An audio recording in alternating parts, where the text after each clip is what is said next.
Yo, what's going on, guys? Welcome back to another stream. Hopefully you're all doing good, man. I'm here again, joined by Gavin. How you doing, Gav? Good stuff. Yes, great. Good. And we've obviously just both watched the Sheffield United game, guys. McAtee obviously has gone there on loan. We're going to be discussing his performance, basically what we think of that loan deal as well, because we've not spoke about that since it's happened. The man on the thumbnail, Liam Delap, he's being touted for a move to Stoke. It's actually been a long time that move sort of been, being discussed and rumoured and that, but it's not gone through just yet. However, it is looking likely that's going to go through. And then we've got three players to discuss from the academy who we'll just have a little bit of an update on and see what's going on. So, guys, if you've not done so already, please drop a like on the stream. We're currently on 190 people in there. We've got 90 likes already. Let's get those likes up. I put Gavin's Twitter, guys, in the description there as well. So if you want to go check out Gavin and his all his knowledge, then you can do. Link in the description. And of course, before we get started, make sure you've downloaded the One Football app, guys. Completely free app to download. Links in the description, and you get all the football news completely free, straight to your phone, tailored about City. And it is no better app in my opinion. Right, so Gav, let's get into it then, mate.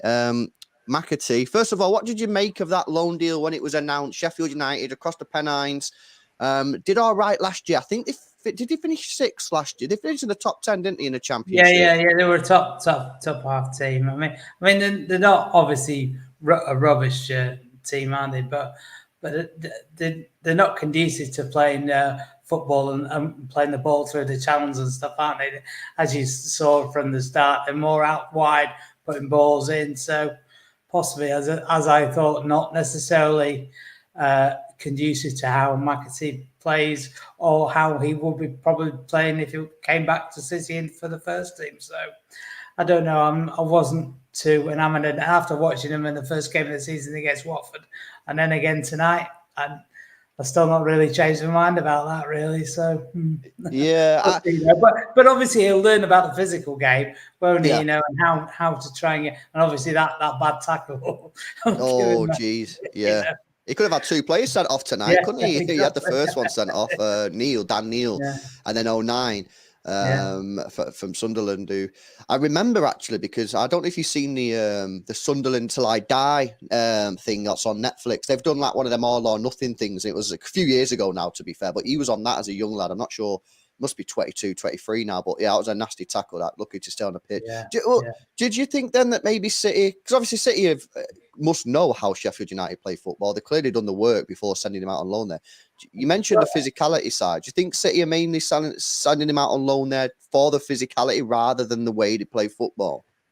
Quite possibly, but I mean, obviously there was a lot of talk about him with Morgan's Gibbs White, how well he'd done there, but obviously he's a wide forward, and it suited them, didn't it, to play the ball up to him out wide, and that's how their game suited. But as I say, McAtee needs to have a defensive midfield or central midfield behind him that's working hard and looking to find him, and then he'll get the ball and pass it through or jink past another player and play it in. But if the ball's always bypassing that area of the midfield, then it's difficult for him to get the time on the ball, isn't it? So yeah, I just thought when they went obviously a man up in the sense that Sunderland went a man down when Dan Neil got to, I just thought that would have been a perfect opportunity. And I was watching it and I was getting frustrated because as a City fan, I was expecting them to do things. Obviously, you know what City are doing, that did stretch the pitch, did spread the ball left to right,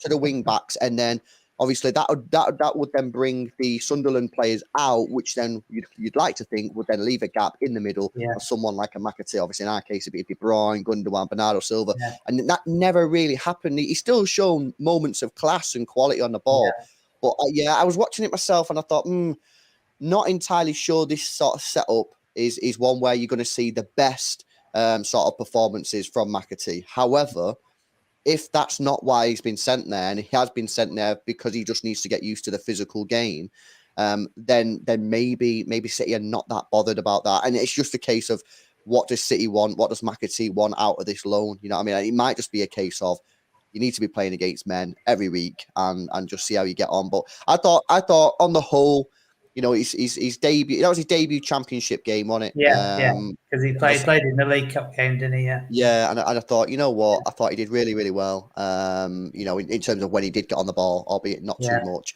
He obviously got a man sent off. Should have had another man sent off as well. But yeah, it's just interesting. It's not going to be a smooth ride. Of course, it's his first loan move, and you know as well as I do that Premier League 2 is chalk and cheese to the Championship. So. No, it's good stuff anyway. It's good stuff that he's got that loan, and we'll have to see how he gets on there. Obaid's come in with a super chat. Yes, bro. He said, yes. Let's get the academy chat on. Our future is the most important factor for City's dominance. P.S. A great weekend, a great week to be a City fan. It is indeed a great week to be a City fan, and this is why I really like doing the academy stuff. And I've done some before, obviously before I've had Gavin on, but not that many people really are that interested. But I think it's really important. Part of obviously the football club and the future. That's why I want to do it. Guys, keep your comments coming in on the McAtee thing. What do you make of this? Do you think it's more of a physicality thing that you're looking at? Not really that fussed about what style the team's playing in, and it's just about getting him used to playing against bigger lads, or do you think that this could be sort of an issue? Let me know in the chat. But yeah, like I say, I've seen his stats from last year in the Premier League 2, and they were outrageous. And as good as people might think, I don't think that that's actually a good thing. I've said this, and it's a bit of a weird one to understand, but you don't want them scoring a hat trick as a midfielder in Premier. That doesn't help him, does it, Gav? No, not in the slightest. No, because he just sort of turn up for about 10 minutes of the game and win it for us. Really, and that's all they needed to do, isn't it? I mean, obviously he wasn't just strolling around for the rest of the time, but you could see that he put a real big effort in for about 10 minutes and win us the game more often than not. So whereas when you're playing like say the Championship, if you're not doing the business, you'll be hauled off quick, sharpish, won't you? Really, So yeah, no, absolutely. Thanks again for that super chat, Obaid. Appreciate that. Gundogan for Europe says, member for 7 months, says, just a reminder that Ilkay made the Scousers cry. There you go. I mean, it's true. It's true. A couple of comments coming in here. Gav, we got old school TV. Said he'll, obviously about McAtee, said he'll get better the more he plays, but he was just floating about aimlessly, not getting on the ball much. But then he gets a man sent off and started getting involved. First touch let him down a few times. That's from old school TV. Pep Guardiola says 7 out of 10 tonight. And Matthew says bit of both, just experience really is important. And then let me just see if there's anything else. If there's anything else, let's have a look. Yeah, another one here. McAtee's a great youngster, but then he might get irritated not getting into Pep's first team in the future. Well, obviously, that to even get irritated, he's going to have to improve a lot based on where he is now. He's obviously a very talented footballer, but if he's getting irritated, he's probably in a good spot, and it'd be all right. Final one here. Mank Sam says McAtee has been sent out to get game time and experience. Plus, the Championship is a tough league, so it will be good for him. I agree. Anything else to add on the loan deal there, Gav? No. As I say, I don't think as long as he's getting some minutes in the Championship, it won't be a bad thing with it. The thing is obviously he'll have to adapt his game for Sheffield United. I think which could never possibly be a bad thing, but honing those skills of seeing players in the corner of your eye making those runs, it becomes like telepathic, doesn't it? And obviously, and that sort of things he's not really making it that better, is he? Playing for a team like Sheffield United. Obviously, there aren't really any Championship teams that play as good as City, but at least you want a manager that's got the players around you that are trying that, making those runs and doing different things instead of looking out wide and hoofing it into the box. Yeah, no, for sure. And I guess as the season goes on, the team will probably get used to McAtee. I mean, they've probably never had anyone in the team like that for a few years who knows exactly how to play them sort of balls in behind the defence and try and really make the best of them attacking situations. Yeah. So I guess he's got to get used to their style, but they probably will end up getting used to him and they'll better understand where he is, when he's going to put the ball in the box and all that kind of stuff. So hopefully, yeah. Definitely want to keep our eye on though. But yeah, McAtee, guys, obviously good stuff there from him tonight. Get a man sent off. Should have had another man sent off. Lucky not to get really badly injured, actually. manager taking him off there. So, yeah, keep our eyes peeled for that. Right, next up, the man on the thumbnail, Liam Delap. We all know what he's capable of. We've all seen him smash goals in the reserves. Not seen him that much in the first team, to the frustration of some City fans, especially in the last 2 years where we've not really had a fit striker. There was a little bit of a debate about what should it be his best course of action this season. Should he stay in the Premier League 2 again, because he did have a bad injury record last season, or should he just bite the bullet and go out on loan? I was a little bit torn on this one, to be honest with you, and I think we've had this sort of chat a little bit in a previous show, Gav. I thought that maybe because of his injuries, maybe just keeping him around the Premier League 2 until January, effectively, and then let him get that fitness back up and then send him out on loan. However, the club and clearly Delap have decided well, that's not the right thing to do, and that just basically throw him into a loan deal. And it's looking like a potential deal there. It's going to Stoke. I think his dad still does work there, from what I believe. So yeah, it's looking like this deal is going to go ahead. I mean, it's been rumored for quite some time now, but it is looking like that this is a done deal. Yeah, I mean, he was one of his dad's one of the senior coaches. I don't know whether he's actually a head coach or not, but the problem is that Michael O'Neill is under serious pressure, not getting the results. And if he's brought him in and then him and his dad are shipped out, a new manager, coming in again, and there's, as I tweeted out, their squad is so bloated. It's got a huge amount of senior pros there. God knows, how they cope financially, because obviously the owners are super rich, and they've had to put money in by swapping the loans for equity, haven't they? So, but they really have to lower the wage bill, won't they, and get rid of other players. But at the moment, is that dressing room not happy? So I was a bit surprised that he's choosing Stoke. And like I say, if, as I tweet, like if Blackburn get rid of Diaz, there'll probably be a prime spot for him somewhere like that. Yeah, I was also thinking, obviously, that another obvious option would be Burnley. I mean, they've gone down. I mean, if you looked at the game, I think they played yesterday. I seen someone say they had 74% possession, but just didn't convert that into to goals. So, obviously, we all know about the Vincent Kompany connection there. Egan's gone there. Howard Bellis actually got man of the match yesterday. I don't know whether Burnley have already used up all their loan quota or not. They've got a few loans already there, haven't they? So possibly then. But there is other options available. I'm looking at Stoke from the start. Let's have a look. So yeah, they are struggling to score goals. Having said that, they did score 2 against Middlesbrough tonight, actually. But yeah, maybe that is a potential option. But like you say, it is one of them weird things that if he goes in and the manager does get the boot, that can sort of, then a new manager comes in, you don't fancy him, or maybe, if they are lingering in that relegation zone, they want to go for someone a little bit more experienced rather than a 20-year-old, whatever he is now, 20-year-old. Callum Doyle suffered from that, didn't he, last year when Alex Neil came in at Sunderland. He didn't like him, so he hardly played him, did he, really, so... Yeah, a couple of comments coming in here as well about that situation that you mentioned with regards to finances, Gav. Ben O'Ay says, Stoke are in the mud. I'm local and they need to lower their wage bill by 40%. Yeah. That's not easy. Yeah. No, exactly. They did, as I say, they've got a huge number of players on the books. It's just, and he keeps bringing in more. It's a sort of Barca situation, isn't it? Yeah, it's kind of strange, but then it all comes back to this thing that why is City sending him out on loan to Stoke then? You know what I mean? Is it again just a case of they're not really that fussed about? I've always thought that to say that the Cheeky just doesn't have that sort of botherness about what happens to the EDS, as long as now and again they can get a good one, they could possibly sell it or whatever. I don't know, but it's taken a few years before they got a decent coaches up, didn't they? And Maresca and the under-18s coach as well. I think when they changed things around. But before that, they had dreadful coaches, didn't they? They just never looked after the young lads at all. So I just think it's something. As someone who goes to the academy on the reserves all the time, it was something that really annoyed me, and that's why I don't hold Cheeky in as high regard as other people do. But yeah.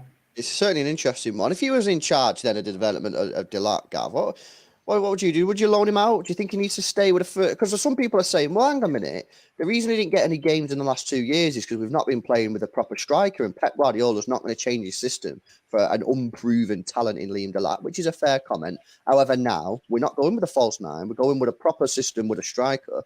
Alvarez is still, we're not really sure where he's going to play, whether he be a direct replacement for Erling Haaland or if he's going to play slightly off the right-hand side. Some people are suggesting that maybe he's going to get some time and he could, supplement his Premier League 2 minutes with some Premier League football, maybe some substitute appearances, Carabao, FA Cup early rounds.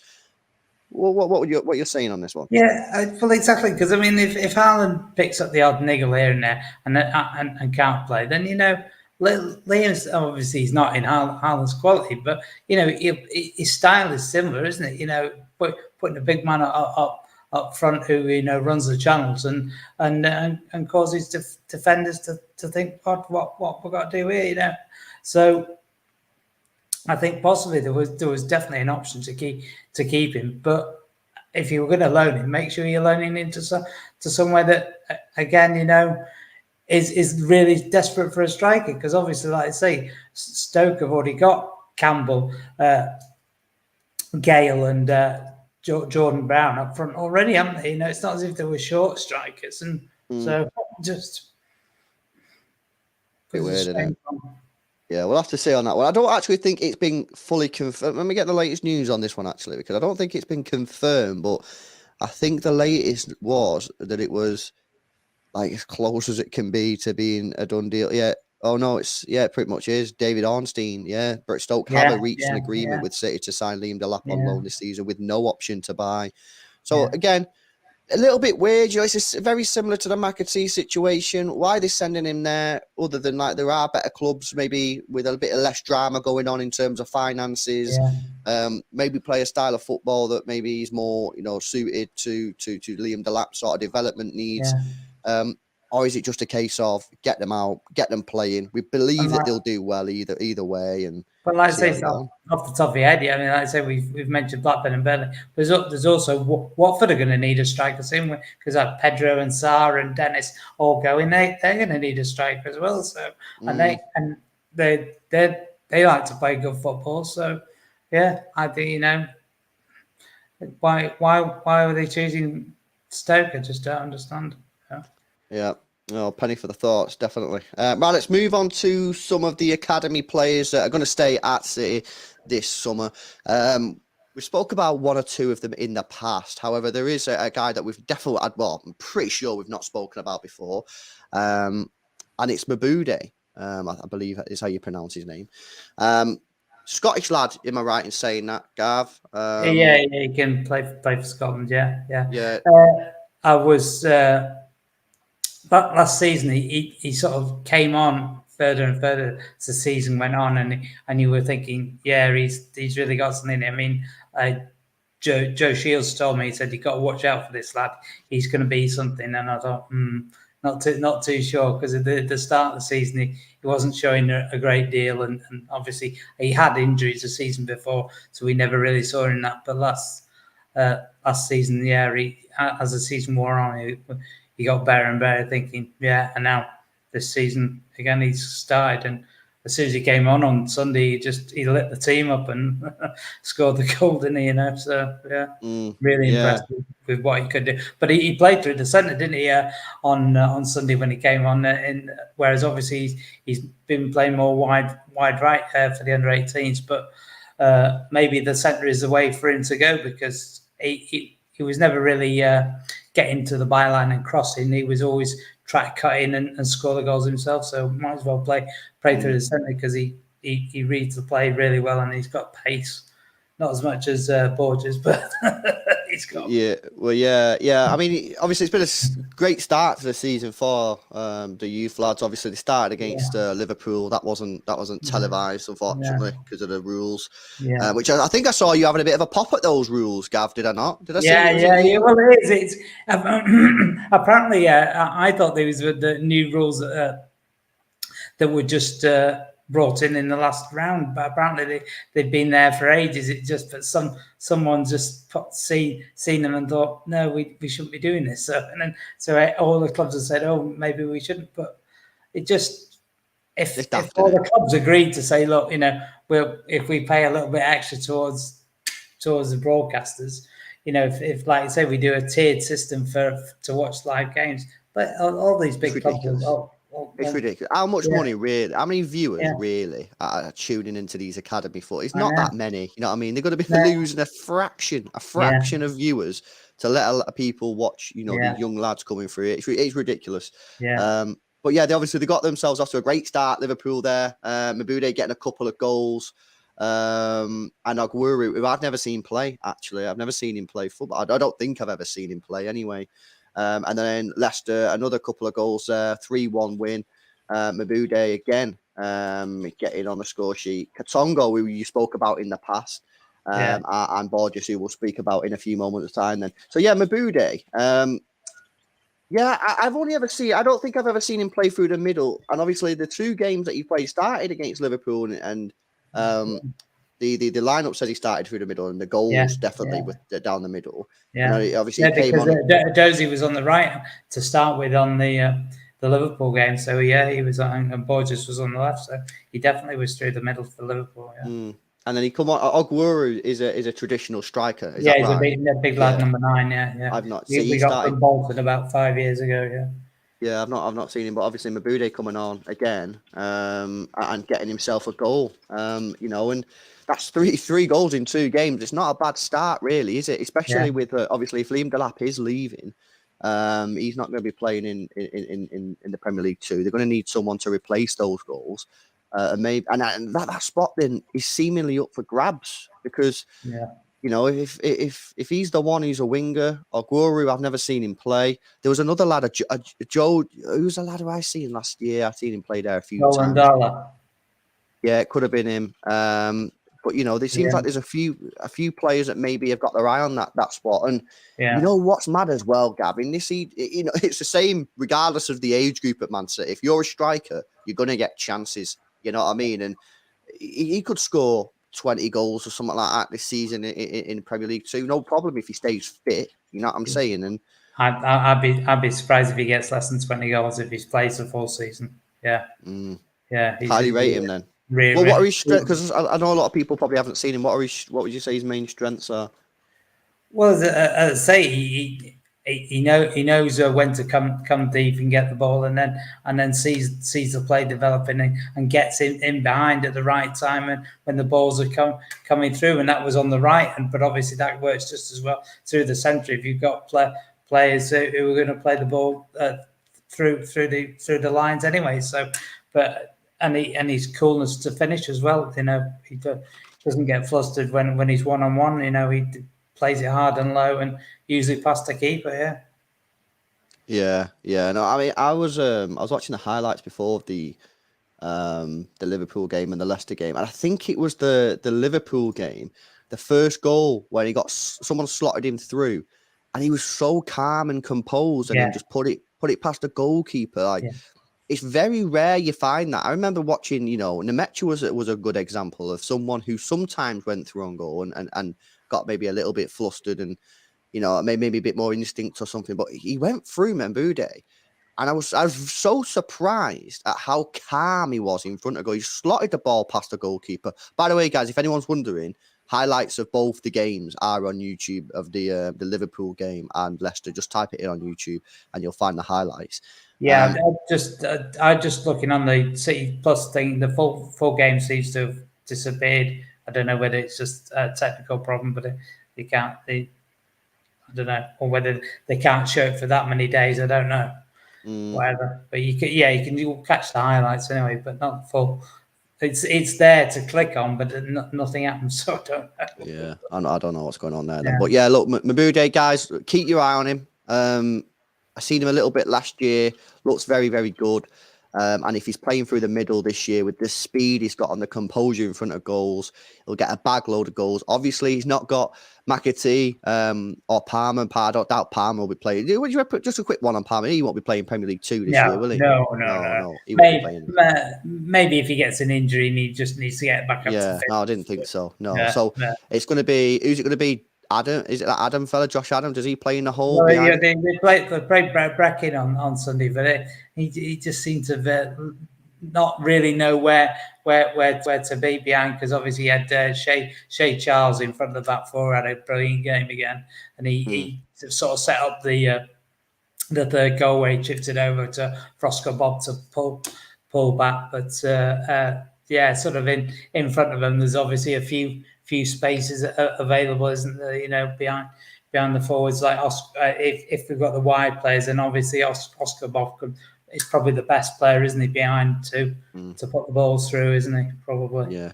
We're going to do just a quick one, guys. We're going to do a quick 5-minute video after this stream about Oscar Bobb and talk about, what we're expecting from him this season. We spoke about him a little bit. However, obviously, he did play a little bit in field. I think it was against Leicester. And people have been raving about him. He put a really nice ball through to...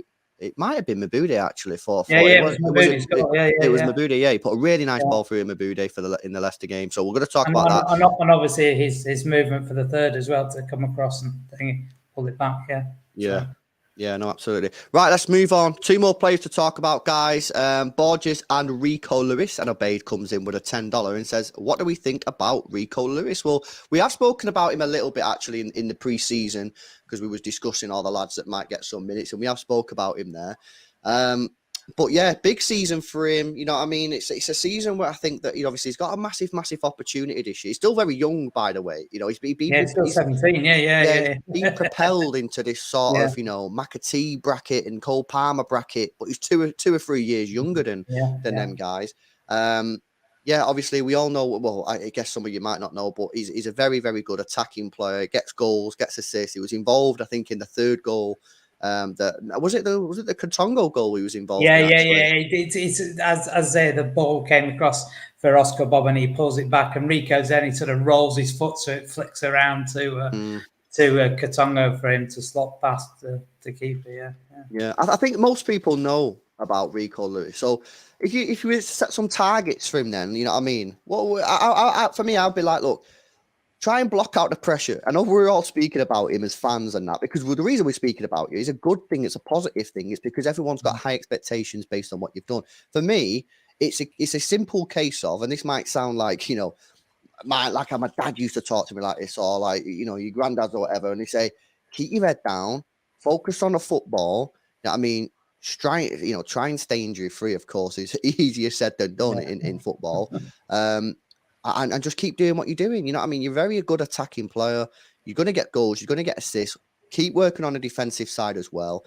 And if you get an opportunity in the first team, which, you know what? Even though he's only 17, I think he's going to get an opportunity this season, whether it be in a match day 5 or 6 Champions League game where we've topped the group already, whether it's in a Carabao Cup or FA Cup early round stage, something like that at home. We've seen it when we did that against Wickham last year with Egan Riley, and the whole back four was completely changed. But, if you can get even just a single game in the first team and just have a really, really good standard, professional performances in those Premier League 2 teams, I think that's all he needs to do. I don't think he needs to go around, looking absolutely incredible. I don't think he needs to do that. I think he just needs to have a solid year. That's my view.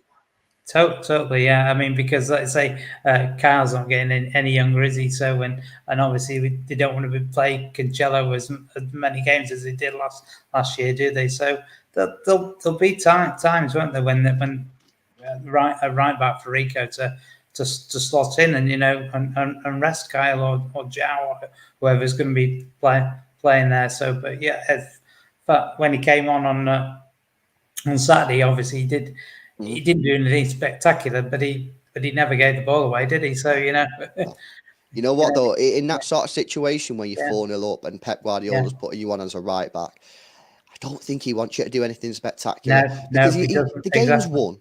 The game's won. The last thing he wants is for you to be bombing forward, playing these risky passes, and then get caught out on the break. Clean sheets gone, structure the teams. Yeah. What he wants you to do is he's sending you on there as a little bit of a test, you know what I mean? Because obviously he's only 17 and he's trying to wire you up to say, well, I'm going to put you on. Just don't mess up. You got it's quite simple, really. Go on a pitch, knock the ball around, keep possession, and show me that if I put you on in these situations, that you're just going to go on there as a standard. Because Pep's not going to play him in a big game this season. He's too young. So all he's doing is he's just building up his confidence, building up his minutes, and that's what it's all about. And all Rico needs to do in those games is just go on and just, try not to say it in like a a bad way, but just play standard football. Don't give the ball away and just don't do anything special. But you know what I'm saying? It sounds kind of weird and maybe a little bit disrespectful, but I genuinely think that's what Pep Guardiola wants. But as we mentioned previously because we've got the Papa John's games, none of them clash for the League Cup now, do they? Because the first one's Mansfield at the end of this month, and then we've got Grimsby and Derby there with September and October. So, but our first League Cup game is November, isn't it? So we've definitely, there's a reason for him to play in those games. So he'll be playing against first team players in that scenario as well. So. And then obviously he could then play a part in that League Cup game, depending on who we draw. Obviously, if we do Liverpool or something. Yeah, you know what? It's an interesting comment because I think again we have spoke about this a little bit in the past about this sort of Papa John's and the Carabao, and then the players not being with the Papa John's and then not playing in the Carabao, and it's sort of like, they've not played any football now. Great. It's a bit of a weird one because obviously if he goes with the Carabao. Yeah, and Pep plays him. He's only going to play him, in my opinion, if we get a really, low league side at home. I don't think he'd play him away from home for his first official start in, his debut. So I probably would send him to Mansfield. You know what I mean? I think we play there on the 30th. We've seen what it's like before. He's playing against grown men, and that's probably good for him. You know what I mean? That's what it's about, and a bit of a challenge because he's not the tallest of lads, is he, Rico Lewis? You know what I'm saying? So that'll probably be a good benefit, and maybe then as well he can, again play against men before in a lower competition before playing in the Carabao in front of 40, 50,000 City fans. You know what I mean? And just have that little bit of experience. Like I say. Cut a long story short, I just think it's about for him experience. He's only 17. Exactly. Yeah. You know what I mean? So let's not put too much pressure on him, despite us talking about him for the last 15 minutes. Any further comment to make on Rico Lewis, Gav, before we move on to our final guy? No, just really, really excited for the young lad and chuffed for him to get his first minutes in on a big stage when the Etihad was full. Yeah. So I hope he continues to develop as he has been, and he on Sunday he played a really good game again. So played his part in the third goal, but was already up and down that flank. So you know what as well, as he normally is. So there was no sort of drop off thinking, I'm a first team player now. So he was there to do the business just as much as everyone else was. Yeah, he's probably buzzing now as well, isn't he, Gav? Yeah, he's probably buzzing, but he's got to use that buzzing feeling to really drive himself on. You know what I mean? And we've mentioned this so many times with these players in that sort of age range. They're getting all this cash and they're being pushed into the limelight. The guy's 17 years old. He just made his home debut coming off the bench against Bournemouth. If he can use that energy that clearly he must be getting and really, really continue to work hard, then the sky's the limit. You know what I mean? We've seen Reece James. How many times we see Reece James playing in the academy, back in the day, and he's just gone, you know what I mean? He's gone like that. And Rico Lewis could go through the same, incredible high sort of, go to the stratosphere, maybe. Reece James has. And, you remember seeing him in the academy back in the day, and, you could spot it a mile off. So, right, let's move on to the final player then, guys, before we wrap up.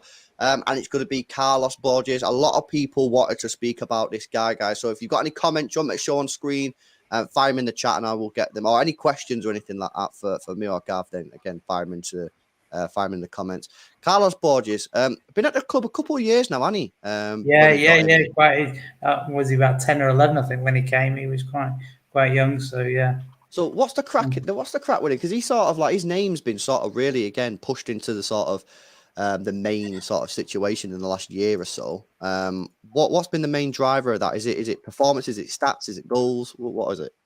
He's just so rapid and scares the hell out of defenders. Because when he gets the ball, he's just like afterburners in his boots. He's just gone. It's just like, you know, he turns and he goes. Yeah, but obviously he's got great ball control as well and delivers a really good cross. And when push comes to shove, like he did against Leicester, finished really coolly as well. So obviously, I mean, he's not the biggest at all, and height wise. So you know, there's the physicality aspect. You know, might come into it, but I'm sure that after we see him for a full season in the PL2, I'm sure he'd be ready for a loan move to the Championship. If he again, like the other lads, if we see how well if he does really well this season, yeah. Yeah, still a very young guy, only 18 years old. March birth as well there. If you look at his stats from last season, under 18, 7 games, 11 goals, 4 assists.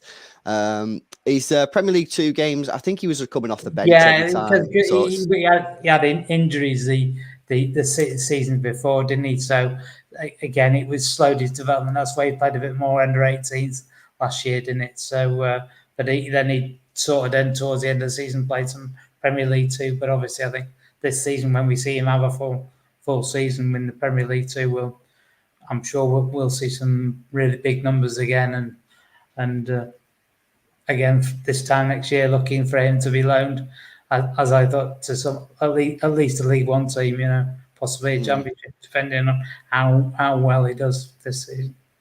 Yeah, is there going to be any issue here? Because obviously people are mentioning Edozie in the chat, Gav, and no one really knows what's going on with this. Apparently he was gone. I think it was Leverkusen who wanted him, and apparently the deal was pretty much done. And then it's just like, not done. Then he's played a couple games, so it's like, wait a sec, if he's playing games, is that because he's staying, or is it because City are just playing games to get rid of him? Like, what's going on here? Obviously, he usually plays on that left whenever I see him, and will Borges not be playing on the left-hand side, or will Borges be playing on? Obviously, you got Oscar Bobb, who sometimes does occupy the right-hand side as well. So it seems like a bit stacked at the moment, and surely someone's going to have to leave. Yeah, they put Sam Edozie on the right, didn't they, against Liverpool, and kept Carlos on the left. Now, if he's still at City, Sam, and come the end of August, the end of the window, then if he is to play in Premier League 2 games, I'd swap them around, because Carlos's pace on the right hand side it means that it doesn't matter whether he's left footed or what, he's just going to beat his man. He's that quick.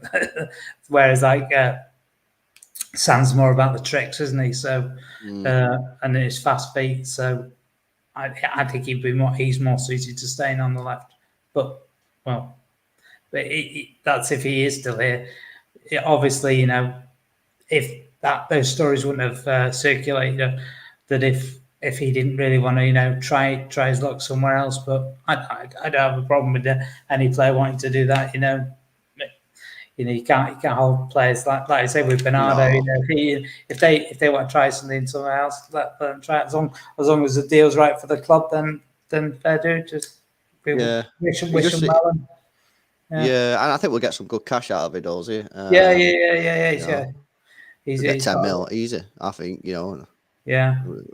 So yeah, well, but we got 11 for Jaden, didn't we? And he wasn't even a pro at the time, was he? So yeah. So we got 7 for the Welsh kid who went to Schalke. Yeah, So you know, I think for somewhere at least 10 mil at this day and age, probably more. But yeah, it just seems like with stats, obviously, as we mentioned, Mabuday obviously is a winger, but he's been playing up front. If Aguero now starts to play up front as a striker, then Mabuday is going to go back to a winger. Then again, you've got another winger. Then you've got Oscar Bobb, Mabuday, Edozie, Borges, and you know, I guess I don't know if any of them can play in the 18s. You know, I think Big Dan's just not really quite mobile enough, really. And you know, I think you can't just not play him, can you? So, but I think the way forward is to try and play Mabuday start through the middle and then possibly bring Dan on later on for some minutes. But yeah, and then keep whoever out wide, Oscar or Carlos on either flank or whatever. But then again, Oscar's feeding through from the centre, so I don't know. Yeah. Stay tuned, guys, for the Oscar Bobb video that we're going to record in just a second, because I'm looking forward to that. Any questions, guys, before we wrap up for Gav on the academy? Any players that we've not mentioned? Anyone that any questions? Go on, fire them in. Someone was asking a minute ago. Can you compare? What was it? Can you compare Braff to Borges? What's the sort of differences between them two wingers? Well, but Braff obviously he was quick, and again, but he just seemed to lack that little bit of composure when he got in front of goal, didn't he? I think it's quite often. I think he just needed to slow himself down. He'd rush his shot, wouldn't he? Whereas, like, I think Carlos, like Mabuday, just seems to find that right power or level of touch, whatever, in front of goal that makes sure it at least forces a good save instead of sailing over the bar or whatever. Yeah. Final question then before we wrap up. Abakar comes in here and says, any goalkeepers in the academy that have a chance, or none of these lone ones, I don't care about them, anyone in the academy right now that you see has a chance? Well, when I first saw Mickey Van Sass, I thought, yeah, he looked brilliant, but then he sort of like drifted to a certain extent these last year or so. But he looks like he started again this season quite well. So yeah, but obviously with Edison, he doesn't get injured, does he? So I think we should ignore any goalkeeper for about 4 or 5 years. Really. That's probably a good point. Although from a business point of view, they're making a lot of money these days. Exactly. These keepers, you know what I mean? Hazunu went for 12, 14 mil. James Trafford, I don't know how much he's worth these days. Bolton fans are loving him. Probably worth a few million already. Yeah. So it's kind of crazy. But look, we'll wrap it up there. That was another good one, that. Gav, thank you very much for coming on there. Just a reminder, guys, that 2 things. First of all, go follow Gav on Twitter. Put his links in the description there as well. So if you want to be kept up to date with the academy, that's the best place. And we will be doing a quick 5-minute video on Oscar Bobb for our Xtra Club members. That'll be released probably tomorrow, where we're going to discuss maybe what the future holds for Oscar Bobb. A lot of people praising him. He obviously had this new role where he played slightly inside. Is that going to be a thing that he can do, or is he going to be back on the right-hand side? So stay tuned for that. But yeah, Gav, thanks a lot for joining us, man. I appreciate that. Yeah, good. Thanks a lot. See you later, guys.